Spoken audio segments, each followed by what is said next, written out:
জাতীয় ভোক্তাধিকার সংরক্ষণ অধিদপ্তরে আজকে নিয়মিত বাজার মনিটরিং হিসেবে আমরা কাপাসডাঙ্গা আটকবর এলাকায় মনিটরিং করি। আটকবর এলাকায় আমরা আজকে মেয়াদ উত্তীর্ণ বীজ সংরক্ষণ করার জন্য একটা প্রতিষ্ঠানকে 15,000 টাকা এবং অবৈধভাবে গ্যাস বিক্রি করার জন্য একটা প্রতিষ্ঠানকে 5,000 টাকা এবং কাপাসডাঙ্গা বাজারে আমরা গোপন সূত্রের মাধ্যমে খবর পেয়েছিলাম যে এখানে শিশু খাদ্য, অবৈধ শিশু খাদ্য। আরে ঈদ লাগছে মনে খুশির জোয়ার সবখানে, আরে ঈদ লাগছে মনে বিকাশ পেমেন্ট সবখানে।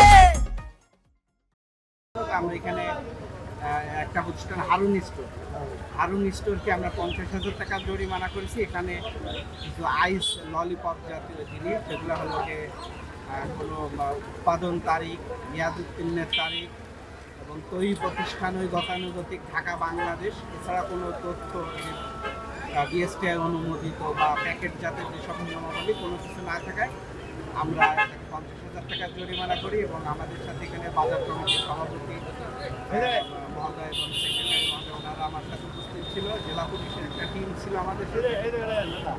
শিশু খাদ্য এবং ভেজাল, নকল, মেয়াদ উত্তীর্ণ বীজ সব কিছু করে